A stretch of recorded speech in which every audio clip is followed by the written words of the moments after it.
जैसे ही शनाया की बात खत्म हुई, उसने एक जानी पहचानी आवाज में अपना नाम सुना। ये आवाज किसी और की नहीं, आहान की थी। शनाया, रुकिए। जैसे ही शनाया ने आहान की आवाज सुनी, वो दंग रह गई। शनाया ने अपने आप से ही कहा, मैं चाहती थी कि आहान इस बात की पहल करे, लेकिन लगता है कि उसने मेरी सारी बात सुन ली है। वैसे भी आज या कल उसे पता चलना ही था। जहां एक तरफ शनाया नर्वस होने के साथ ही राहत महसूस कर रही थी, रूपल इस पूरी सिचुएशन से ही डिसअपॉइंटेड थी। अपने बेस्ट फ्रेंड की तरफ देखते हुए रूपल ने मन ही मन में कहा, उफ शनाया, क्या तुम्हें पसंद करने के लिए कोई और नहीं मिला था? मैं धीरे धीरे इसी शौक से बाहर आ रही थी कि तुम्हें इस गुड फॉर नथिंग लड़के के लिए फीलिंग्स है, और अब इस आहान को भी सब पता चल गया है। शनाया और रूपल को खामोश देखकर आहान ने उन दोनों से कहा, वो आप दोनों आगे कहाँ जा रही हैं? टैक्सी स्टैंड इस तरफ है। आहान की बात सुनकर दोनों लड़कियों की जान में जान आ गई। थोड़ी ही देर में वो तीनों भी एक टैक्सी में बैठकर एयरपोर्ट से निकल गए। रूपल ने हिचकिचाहट के साथ सवाल करते हुए कहा, शनाया, क्या तुम्हारे पास कार नहीं है? शनाया ने रूपल की तरफ देखकर ना में अपना सर हिला दिया और बोली, तुम जानती तो हो कि मेरे पास ड्राइविंग लाइसेंस नहीं है। रूपल को याद आया कि शनाया ने कभी भी ड्राइविंग सीखी ही नहीं थी। इस वक्त रूपल और शनाया टैक्सी की पीछे वाली सीट पर बैठे थे और आहान आगे वाली पैसेंजर सीट पर। रूपल ने आहान के कंधे को छूकर उससे सवाल करते हुए कहा, आहान, तुम्हारा क्या तुम्हारे पास भी कोई कार नहीं है? आहान कुछ कह पाता इससे पहले शनाया ने कोई बहाना बनाने की कोशिश की। आहान, जब आहान ने देखा कि शनाया कुछ कह नहीं पा रही थी, तो उसने पीछे मुड़कर ऑनेस्टली जवाब दिया, स्ट्रेट फॉरवर्ड नहीं, मैं कार अफोर्ड नहीं कर सकता। आहान का जवाब सुनकर रूपल नाराज हो गई। उसे समझ ही नहीं आ रहा था कि अब आगे उसे क्या कहना चाहिए। उसकी बेस्ट फ्रेंड के पास एक कार भी नहीं थी। रूपल की नाराजगी शनाया से छिपी नहीं थी। ये बात मेरे ध्यान में कभी नहीं आई। हाँ, जैसे ही स्प्रिंग कॉर्पोरेशन से मुझे पहला चेक मिलेगा, मैं आहान के लिए एक अच्छी सी कार खरीद लूंगी। मैं नहीं चाहती कि इतनी छोटी सी बात के लिए उसे लोगों के सामने नजरें झुकानी पड़े। शनाया ने मन ही मन में कहा। रूपल के साथ बात करते हुए वो लोग कब रेस्टोरेंट पहुंच गए, शनाया को पता ही नहीं चला। वो तीनों इस वक्त शिमला के सबसे फेमस रेस्टोरेंट प्राइड में थे। ये रेस्टोरेंट टिपिकल इंडियन खाने के लिए बहुत फेमस था। उस जगह को देखकर रूपल एक्साइटेड हो गई। शनाया के साथ आहान ने भी उसे फॉलो किया।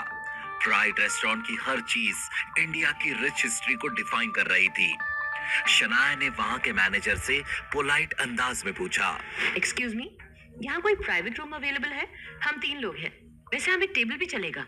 शनाया को ग्रीट करते हुए उस मैनेजर ने कहा, गुड आफ्टरनून मैडम, माफ कीजिएगा, लेकिन फिलहाल हमारे पास ना ही कोई प्राइवेट रूम है और ना ही कोई टेबल अवेलेबल है। शनाया ये सुनकर डिसअपॉइंटेड हो गई, मगर रूपल ने अपना फैसला सुनाते हुए कहा, कोई बात नहीं, फिर कभी आ जाएंगे।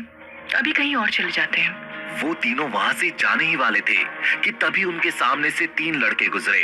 उन तीनों लड़कों ने ब्रांडेड आउटफिट्स पहने हुए थे। उनमें से बहुत ही ट्रेंडी वाइब आ रही थी।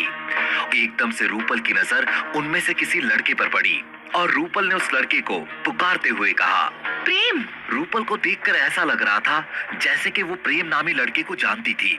अपना नाम सुनकर वो टॉल और हैंडसम लड़का मुड़ गया और इस तरह रूपल की तरफ देखने लगा जैसे कि वो बहुत सरप्राइज हो गया था। उसने रूपल से पूछा, रूपल, तुम कब वापस लौटी? इस सवाल के जवाब में रूपल ने आपस में दूरी बनाते हुए कहा, बस अभी अभी। रूपल की बात सुनकर प्रेम ने बहुत ही फ्रेंडली अंदाज में उससे पूछा, अरे तो मुझे कॉल क्यों नहीं किया? मैं तुम्हें लेने आ जाता। अपनी बात कहने के बाद प्रेम ने शनाया और आहान की तरफ देखा। ऑर्डिनरी से दिखने वाले आहान को प्रेम ने पूरी तरह से नजरअंदाज कर दिया, लेकिन प्रेम की नजरें शनाया पर रुक गई। सामने खड़ी इस खूबसूरत लड़की को देखते ही प्रेम की आंखें चमकने लगी। फिर उसने रूपल से सवाल करते हुए कहा, क्या तुम भी यहाँ लंच पर आई हो? रूपल ने जवाब में हामी भर दी और बोली, हाँ, लेकिन यहाँ पे कोई रूम या टेबल अवेलेबल नहीं है। प्रेम ने जब ये बात सुनी तो वो खुश लगने लगा। उसने रूपल और उसके दोस्तों को अपने साथ इनवाइट करते हुए कहा, कोई प्रॉब्लम नहीं है, मैंने एक बहुत बड़ी प्राइवेट रूम बुक की हुई है और हम बस कुछ ही दोस्त हैं। अगर तुम चाहो तो हमें ज्वाइन कर सकती हो। प्रेम ने अपनी ये बात हंसकर कैजुअली कही थी। शनाया ने जैसे ही ये बात सुनी वो मना करने वाली थी, मगर रूपल ने ऑलरेडी हामी भर दी। क्यों नहीं, हम जरूर ज्वाइन करेंगे। ये सुनते ही शनाया ने परेशान लगते हुए आहान की तरफ देखा। आहान समझ गया कि शनाया उसका ओपिनियन पूछ रही थी। वो शनाया का मूड खराब नहीं करना चाहता था, इसलिए आहान ने हाँ में सर हिलाकर शनाया को अपना ओपिनियन दे दिया। इसके बाद रूपल, शनाया और आहान के साथ प्रेम के दोस्त उनके प्राइवेट रूम में चले गए। अंदर जाते हुए प्रेम ने रूपल से सवाल करते हुए कहा, रूपल, ये दोनों तुम्हारे दोस्त हैं क्या? क्या हमें इंट्रोड्यूस नहीं कराओगी? रूपल ने फिर आहान और शनाया की तरफ देखकर मुस्कुराते हुए कहा, ये शनाया गिल है, मेरी बेस्ट फ्रेंड। रूपल ने बस शनाया के बारे में बताया और आहान को जानबूझकर मेंशन नहीं किया। आहान को इस सब से कोई फर्क नहीं पड़ता था, उसके दिमाग में तो कुछ और ही ख्याल चल रहे थे। आहान ने रूपल की तरफ देखते हुए मन ही मन में कहा, रूपल थोड़ी मैच्योर तो हो जाओ। पीएचडी कर ली, लंदन घूम लिया, लेकिन अभी भी ये बचकानी हरकतें वैसी की वैसी हैं। रूपल सोच रही है कि कुछ अमीर लड़कों से मिलाकर वो मुझे नीचा दिखा सकती है, लेकिन इस सब से मुझे कोई फर्क नहीं पड़ता। जहां एक तरफ आहान का ध्यान रूपल के बचपने पर था, प्रेम की नजरें शनाया के खूबसूरत चेहरे से हटने का नाम ही नहीं ले रही थी।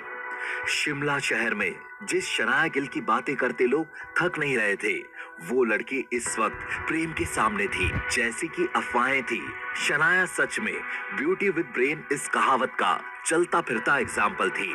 अब प्रेम से रहा नहीं गया और उसने कहा, हेलो मिस शनाया, मैं प्रेम मल्होत्रा, मैं एम ग्रुप्स का सीईओ हूँ। ये प्राइड रेस्टोरेंट भी हमारे ही प्रोजेक्ट्स में से एक है।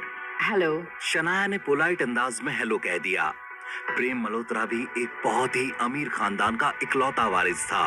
उसने अपने बाकी दो दोस्तों को इंट्रोड्यूस करते हुए कहा, ये राज बेदी है, मेरा बेस्ट फ्रेंड। और हाँ, राज हमारे शिमला के मेयर का बेटा है। और ये मेरा दोस्त पारस अग्रवाल। आप सबने ज्वेलरी ब्रांड के बारे में सुना होगा, जिन्होंने अभी अभी शिमला में अपने 3 स्टोर्स ओपन किए हैं। वो तीनों स्टोर्स पारस के ही हैं। जैसा कि रूपल, शनाया और आहान ने एक्सपेक्ट किया था, ये तीनों बहुत ही जबरदस्त बैकग्राउंड से आए हुए थे। शनाया ने सभी से मुस्कुराकर जान पहचान कर ली। प्रेम ने बाद में आहान की तरफ देखा। आहान को घूरते हुए प्रेम ने मन ही मन में कहा, पहले लॉबी में जब मैंने इस लड़के को देखा तो मुझे लगा कि ये जरूर शनाया का ड्राइवर या बॉडीगार्ड होगा, मगर शनाया तो जाकर उसके पास बैठ गई। पता नहीं ये लड़का कौन है। हाँ, पता करता हूँ। कुछ सोचने के बाद प्रेम ने सवाल करते हुए कहा, ये भैया कौन है? वैसे तो अमीर लोग आसानी से किसी से रिश्ता नहीं बनाते थे, लेकिन प्रेम ने क्यूट लगने के लिए आहान से जान पहचान बनाने का मन बना लिया। आहान ने जवाब में बिना किसी डिटेल इंट्रोडक्शन के कहा, मैं आहान। वैसे तो आहान की बात सुनकर प्रेम के एक्सप्रेशंस में कोई बदलाव नहीं आया, मगर मन ही मन में वो अपने सामने बैठे इस मिडिल क्लास लड़के का मजाक उड़ा रहा था। प्रेम ने मन ही मन में कहा, ओह, तो ये है आहान। इसके भी चर्चे कुछ कम नहीं है। गिल परिवार के निकम्मे घर जमाई के बारे में कौन नहीं जानता। अच्छा है, इससे भी मुलाकात हो गई। प्रेम ने फिर अपनी बाकी दोस्तों की तरफ देखा। वो भी समझ गए कि आहान कौन था, मगर फिर भी पारस अग्रवाल ने आहान से सवाल करते हुए कहा, आहान, क्या तुम मिस शनाया के हस्बैंड हो? आहान ने जवाब में बस हाँ में अपना सर हिला दिया। इस बात पर रिएक्ट करते हुए राज बेदी ने क्यूरियस होकर कहा, आहान भैया, मैंने सुना है कि आप किसी बैंक में काम करते हैं। वो तीनों मिलकर आहान की खिल्ली उड़ाने की कोशिश कर रहे थे, लेकिन उनके सवाल सुनने के बाद भी आहान इस तरह पेश आ रहा था मानो कोई उससे नॉर्मल एड्रेस पूछ रहा था। आहान ने एक बार फिर से हाँ में सर हिलाते हुए कहा, हाँ, मैं बैंक में जॉब करता हूँ। वैसे आप क्यों पूछ रहे हैं? आहान का ये सवाल सुनने के बाद राज ने कहा, कुछ खास नहीं, मैं तो बस ये जानना चाहता था कि आपको महीने की कितनी सैलरी मिलती है। अब हद हो गई थी। इस तरह किसी अजनबी से पहले ही मुलाकात में इतना पर्सनल सवाल करना बहुत गलत बात थी। लेकिन ये तीनों लड़के हंसते हंसते आहान की बहुत ही भोले बनकर बेइज्जती कर रहे थे, लेकिन आहान को इस सब से कोई लेना देना नहीं था। उसने ईमानदारी से जवाब देते हुए कहा, 12,000 मिल जाते हैं और कभी कभी बोनस भी ऐड हो जाता है तो 15,000 भी मिलते हैं। ये सुनते ही वो लड़के आपस में देखकर हंसने लगे। पारस अग्रवाल ने आहान से कहा, अच्छी सैलरी है। मतलब मेरे स्टोर में काम करने वाले अकाउंटेंट से आधी ही है, लेकिन फिर भी आजकल के जमाने में इतने भी बहुत है। पारस अग्रवाल की इस बात को सुनकर आहान ने तो केयरलेस अंदाज में हामी भर दी, लेकिन शनाया का सब्र अब जवाब दे रहा था। कोई आहान का मजाक उड़ाए, उसे नीचा दिखाने की कोशिश करे, ये बात शनाया की बर्दाश्त से बाहर थी। लेकिन रूपल का सोचकर शनाया ने अपने आप को शांत कर दिया। तभी प्रेम मल्होत्रा ने अपने दोस्त से कहा, पारस भाई, अगर तुम्हारे स्टोर में किसी स्टाफ की जरूरत हो तो क्यों ना तुम आहान भैया को कंसिडर करो। वो बहुत समझदार लगते हैं, तुम्हें शिकायत का मौका नहीं देंगे। इस बात पर पारस ने कुछ सोचने का दिखावा किया और बोला, हाँ क्यों नहीं। मैं 20 से 25 हजार की सैलरी ऑफर कर सकता हूँ। आहान भैया, अगर आप चाहे तो कल ही ज्वाइन कर सकते हैं। क्यों? क्या ये प्रेम मल्होत्रा और उसके दोस्त कोई मजाक कर रहे थे? वो किसी जॉब ऑफर कर रहे थे आहान को। अगर वो चाहता तो उन तीनों को खरीदने की ताकत रखता था, वो भी इस तरह जैसे बाजार में जाकर कोई धनिया खरीदता है। लेकिन खैर, आहान के आहान रायजादा होने का किसे पता था, इसलिए सामने से आना जाना कर रहा हर एरा गैरा आकर अब आहान को बातें समझा रहा था। लेकिन आहान ने भी इस तरह इस सिचुएशन को हैंडल किया जैसे कि आहान ने इन बातों को सुना ही नहीं था। उसने कहा, थैंक यू मिस्टर अग्रवाल, आपका ऑफर सच में बहुत कमाल का है और आपने मेरे बारे में इतना सोचा, इसलिए मैं बहुत शुक्रगुजार भी हूँ। मगर मैं ज्वेलरी के बारे में कुछ ज्यादा नहीं जानता। आहान ने बहुत ही पोलाइट अंदाज में मना कर दिया था, लेकिन ये लड़के इतने आसानी से आहान को बुली करना बंद नहीं करने वाले थे। प्रेम ने कहा, आहान भैया, आप जरूर मजाक कर रहे हैं। मैं शनाया के पास तो बहुत ही बढ़िया जेवर होंगे और वो इस सब का शौक भी रखती होंगी, तो ऐसा कैसे हो सकता है कि आप जेवरात के बारे में ना जानते हो। अब शनाया का पेशेंस खत्म हो गया था।